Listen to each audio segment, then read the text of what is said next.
Your product report inside of your ProfitTree account is one of my favorite tools.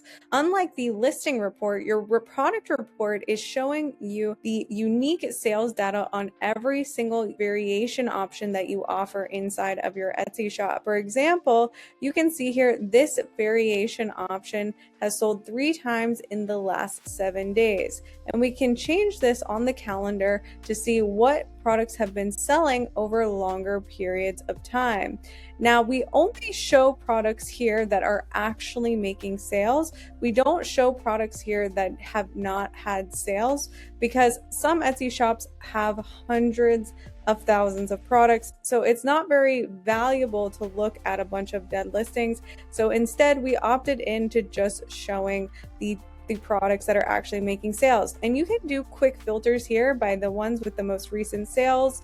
We can sort it by best sellers, so which ones are making the highest units sold. And then we have most profitable, so which ones that make the highest profit margins, which is really, really good to look at in terms of which ones are actually the most profitable for your shop. Because listing has sold a lot of units, it doesn't mean that it's actually making you the most profit. So you can see here, this one sold 25 times, but is making more profit because of a higher profit margin than this one that had almost double the amount of units sold. We also have trendsetters, which is showing you the rising star listings. So for the same time period, they're on an upward trend compared to the previous time period. It could indicate that you should want to focus on making more of these listings since they have an uptick in sales compared to the previous time period. For you to be able to get your profit percentage in this column here, you're going to want to make sure that you go to your product cost or your COGS management screen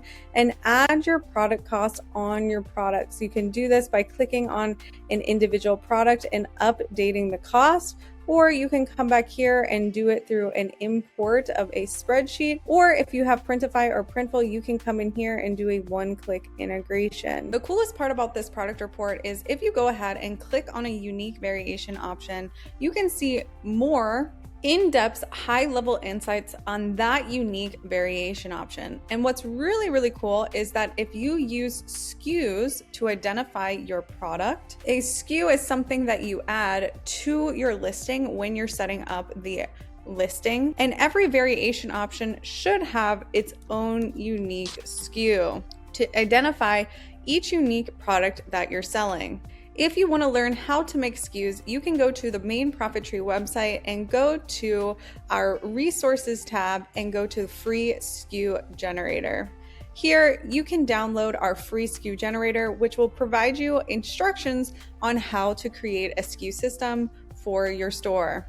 This relates back to this product page because if you have many SKUs that are replicated throughout your store, this report is going to show you the total amount of sales that unique SKU sold amongst your entire Etsy shop. So you can see that this listing has sold $619, but this $619 was spread across 4 different listings that this unique variation option lives in, because one variation option can live in many different listings in Etsy. So you can locate the listing, the exact listing itself that this variation option is selling the most in. Again, guys, if you have any questions, make sure you reach out to us in customer support. We are online every day, Monday through Friday, if you have any questions at all.